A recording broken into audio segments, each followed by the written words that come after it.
रहे थे। अब आप मजीद हैरान हो जाएंगे कि इस बारे में कुरान करीम में एक पूरी सूरा पहले से ही मौजूद है। एंटनी हेविश और जैकलिन बेल ने जिन सिग्नल्स को ढूंढा था वो एक न्यूट्रॉन सितारे से आ रहे थे, जिन सिग्नल्स में एक आवाज थी जैसे कोई दरवाजे पर दस्तक दे रहा हो। ये आवाजें दरअसल इस सितारे के घूमने के दरमियान पैदा होती हैं, जो इंतहाई तेज रफ्तार और कम वक्त में घूमता है। आप सोचेंगे कि हमारी जमीन 24 घंटे में एक बार घूमती है, जबकि ये सितारा एक सेकंड में कई मरतबा घूमता है। ये हमारी सोच से बालातर है कि हम इस सितारे की रफ्तार को मालूम करें। इस सितारे के एक चम्मच मादे यानी मैटर के वजन का आप तसव्वुर भी नहीं कर सकते। अगर इस सितारे से एक चम्मच के बराबर सब्सटेंस इस दुनिया में लाएं, तो इस एक चम्मच सब्सटेंस का वजन 1 बिलियन यानी 1 अरब टन के बराबर होगा। ये वो तारिक सितारा है जिसकी कसम अल्लाह ने कुरान में खाई है। अगर इस सितारे का एक इंतहाई छोटा सा टुकड़ा जमीन पर रख दिया जाए तो ये जमीन में सुराख करके जमीन को दरमियान में से तकसीम कर देगा।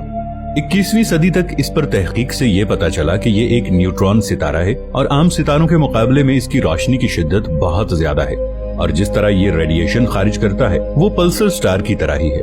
इसी वजह से इन सितारों को पल्सर स्टार्स कहा जाता है, और ये लफ्ज पल्स से निकला है जिसका मतलब है धड़कना। दोस्तों, सूरज की सतह का टेम्परेचर 6000 डिग्री सेंटीग्रेड है और न्यूट्रॉन सितारे की सतह का टेम्परेचर 10 लाख डिग्री सेंटीग्रेड है। ये सितारा सूरज से 1 करोड़ गुना ज्यादा रोशनी और तवानाई खारिज करता है। ये पहले आम सितारे की तरह था, फिर इसने अपने आप को कंप्रेस करके मुख्तलिफ मराहिल में न्यूट्रॉन सितारे की तश्कील तक पहुंचा दिया है। न्यूट्रॉन सितारे के बनने के एक मरहले में ये मुकम्मल लोहे में भी बदलता है और किसी लोहार की तरह इसके पीटने और कंप्रेस होने का अमल जारी रहता है जब तक कि ये मुकम्मल न्यूट्रॉन सितारे में बदल ना जाए। ये अपने एक्सिस पर तकरीबन 1 सेकंड में 175 मरतबा घूमता है और इस दौरान इंतहाई ताकतवर मैग्नेटिक लहरें खारिज करता है। इस सितारे से एक्स रेज और गैमा रेज खारिज होती हैं। ये रेज हर चीज से पार हो जाती हैं, यहाँ तक कि लोहे और कंक्रीट की दीवार भी इसे रोक नहीं सकती। इस खुसूसियत को अंग्रेजी में पियर्सिंग एंड पेनिट्रेटिंग कहते हैं, यानी घुस जाने वाली या आर पार हो जाने वाली। और कुरान की आयत में साकिब का लफ्ज जो इस्तेमाल हुआ है, तो साकिब का अरबी में मतलब है पियर्सिंग। कुरान में मौजूद एक पूरी सूरह तारिक इसी सितारे के मुताल्लिक है।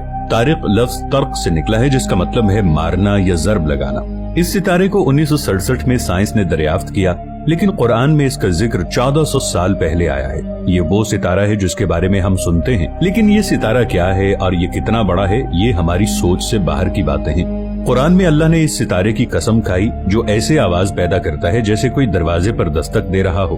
और आज साइंस इस बात को मानने पर मजबूर है कि जिस सितारे का जिक्र कुरान में 1400 साल पहले आया, यानी तारिक सितारा, तो इसकी खोज आज साइंस कर रही है। तो क्या ये काफी नहीं ये मानने के लिए कि कुरान अल्लाह की किताब है?